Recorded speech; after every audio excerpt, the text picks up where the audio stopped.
देश की राजधानी दिल्ली से करीब 350 किलोमीटर दूर उत्तर प्रदेश का जिला इटावा और यहाँ का एक छोटा सा गांव सैफई।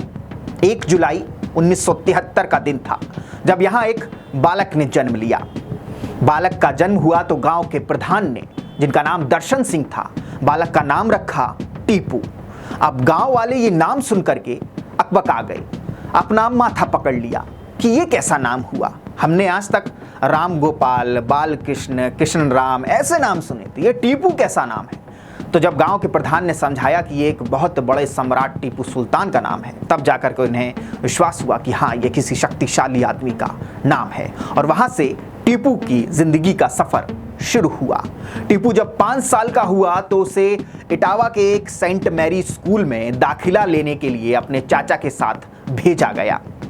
स्कूल में शिक्षक ओम प्रकाश रघुवंशी फॉर्म भरवाने लगे तो पूछा नाम क्या है, तो उनके चाचा राम गोपाल ने कहा टीपू लिखिए। स्कूल का स्टाफ हैरान होकर टीपू और राम गोपाल को देखने लगा। तब मुलायम सिंह से फोन पर पूछा गया तो उन्होंने कहा टीपू से ही पूछ लीजिए। टीपू को नामों के 4 ऑप्शन दिए गए, जिसमें से टीपू ने अखिलेश यादव को नाम चुना और फॉर्म में वही नाम दर्ज करवाया गया। और यहां से शुरू हुआ उत्तर प्रदेश के उस राजनेता का सफर जो टीपू सुल्तान से बना अखिलेश यादव, जो कि सबसे कम उम्र का सांसद भी रहा और सबसे कम उम्र का उत्तर प्रदेश का मुख्यमंत्री भी बना। आज हम द लोकसभा में बात करेंगे अखिलेश यादव की, जो कि समाजवादी पार्टी के अध्यक्ष भी हैं और उत्तर प्रदेश के पूर्व मुख्यमंत्री भी। पत्रकार सुनीता एरन ने अखिलेश की जिंदगी पर अखिलेश यादव बदलाव की लहर नाम से किताब लिखी है। इसमें उन्होंने लिखा है कि अखिलेश 10 साल के हुए तो सुरक्षा कारणों के चलते उनका admission Rajasthan military school Dholpur में करवा दिया गया। यहां से स्कूलिंग पूरी हुई। एनवायरमेंटल इंजीनियरिंग के लिए मैसूर का जेएसएस कॉलेज चुना। यहां पहले सेमेस्टर में वो सिर्फ 2 विषयों में ही पास हो पाए। अखिलेश ने बाद में इस पर कहा था कि जितनी बैक मेरी लगी शायद ही किसी बच्चे की लगी होगी। दूसरी तरफ डिंपल यादव ने कभी पुणे में तो कभी भटिंडा में आर्मी स्कूल में पढ़ाई की। एक बार तो उन्होंने अंडमान निकोबार द्वीप में रहकर पढ़ाई की। ऐसा इसलिए क्योंकि पिता कर्नल आरएस रावत का ट्रांसफर जहां भी होता बेटी उनके साथ वहीं चली जाती। साल 1995 में उन्होंने लखनऊ में आर्मी स्कूल में इंटर पास कर लिया। इसी दौरान एक दोस्त के घर अखिलेश और डिंपल पहली बार एक दूसरे से मिले। अखिलेश ने जब पहली बार डिंपल को देखा तभी उन्हें अपना दिल दे बैठे। डिंपल की उम्र उस वक्त महज 17 साल की थी। दोनों में थोड़ी देर बात भी हुई। ये बातचीत पढ़ाई और परिवार को लेकर थी। इस मुलाकात के बाद डिंपल लखनऊ यूनिवर्सिटी में कॉमर्स की पढ़ाई करने लगी।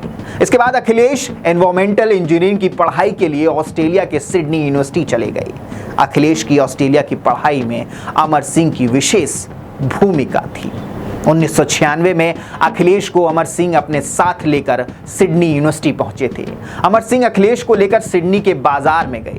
अखिलेश के लिए जो भी जरूरी सामान था उसे उन्होंने खुद खरीदा।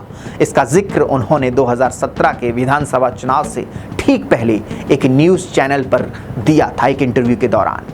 अमर सिंह ने कहा था कि अखिलेश को किसी चीज़ की ज़रूरत होती तो मुलायम सिंह से पहले वो हमें बताते थे। ऐसा इसलिए क्योंकि वो मुलायम सिंह से डरते थे। अखिलेश सिडनी चले गए पर डिंपल को नहीं भूले। अखिलेश जब सिडनी में थे तब डिंपल से फोन पर घंटों बातें किया करते थे। वो उन्हें खत लिखते थे। डिंपल भी उनके खत के लिख कर ही जवाब दिया करती थी। हालांकि इसका जिक्र अखिलेश से जुड़ी किसी किताब में नहीं है। अखिलेश जब सिडनी से वापस आए तब दोनों ने शादी करने का मन बना लिया। मुलायम सिंह इसके लिए राजी नहीं थे। उनके राजी ना होने के 3 कारण थे। पहला कारण, डिंपल यादव जाति की ना होकर राजपूत थी। दूसरा कारण, डिंपल उत्तराखंड की थी। उस वक्त उत्तराखंड अलग राज्य की मांग को लेकर आंदोलन चल रहा था। और तीसरा कारण था मुलायम सिंह अखिलेश की शादी लालू यादव की बेटी मीसा भारती से करवाना चाहते थे। अमर सिंह और दादी ने अखिलेश डिंपल की शादी के लिए मुलायम को आखिरकार किसी न किसी तरीके से मना ही लिया। मुलायम सिंह को मनाने के लिए अखिलेश ने अपनी दादी मूर्ति देवी का सहारा लिया। 1998 में सपा के डिसीजन मेकर्स माने जाने वाले अमर सिंह से भी पैरवी करवाई गई। करीब 3 महीने बाद आखिरकार वो पला ही गया जब मुलायम सिंह डिंपल को अपनी बहू बनाने के लिए तैयार हो गए। 24 नवंबर 1999 को अखिलेश और डिंपल की शादी हुई। उस वक्त के प्रधानमंत्री अटल बिहारी वाजपेयी भी शादी में शिरकत करने पहुंचे थे। उस वक्त यूपी में समाजवादी विपक्षी पार्टी थी। शादी के बाद अखिलेश और डिंपल दिसंबर 1999 में छुट्टियां मनाने देहरादून गए थे। देहरादून के ही मॉल में दोनों खरीदारी कर रहे थे। तभी अखिलेश के पास मुलायम का फोन आया। उन्होंने कहा, तुम्हें चुनाव लड़ना है। अखिलेश हाँ या ना में कोई जवाब दे पाते इसके पहले ही फोन कट गया। कन्नौज सीट पर हुए साल 1999 में उपचुनाव में अखिलेश ने जीत हासिल की और यहीं से उनकी राजनीतिक करियर की शुरुआत हुई। 2004 में अखिलेश यादव दोबारा कन्नौज लोकसभा सीट से चुनाव में उतरे। उन्होंने बसपा के राजेश सिंह को 3,07,000 के भारी बहुमत से हरा दिया। जीत का क्रम 2009 में भी बरकरार रहा और उन्होंने इस बार बसपा के ही महेश चंद्र वर्मा को 1,15,000 रिकॉर्ड वोटों के अंतर से हरा दिया। 2012 के विधानसभा चुनाव में अखिलेश ने पूरे प्रदेश में घूम घूम कर प्रचार किया। नतीजा ये रहा कि सपा की पहली बार यूपी में पूर्ण बहुमत की सरकार बनने में सफलता मिली। पार्टी को 403 में से 224 सीटों पर जीत मिली। अखिलेश यादव 38 साल की उम्र में प्रदेश के मुख्यमंत्री बने। इसके पहले 39 साल की उम्र में मायावती प्रदेश की मुख्यमंत्री बनी थी। मुख्यमंत्री बनने के बाद अखिलेश ने राजनीतिक जीवन का ग्राफ लगातार नीचे गिरने लगा। 2014 के लोकसभा चुनाव में सपा को महज 5 सीटों पर जीतकर संतोष करना पड़ा।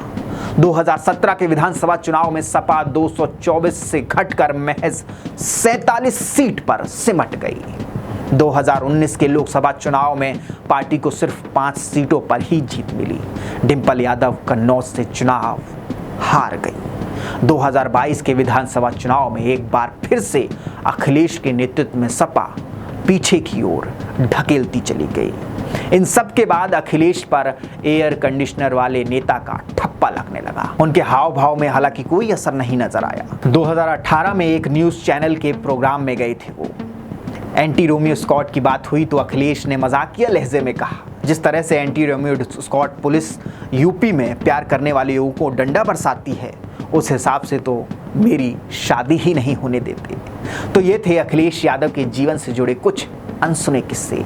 आपको ये वीडियो कैसी लगी हमें कमेंट सेक्शन में अपनी राय ज़रूर बताएं। हम एक बार फिर हाजिर होंगे नए किस्से के साथ। तब तक के लिए बने रहें हमारे साथ और देखते रहें द लोकसभा। बहुत बहुत धन्यवाद।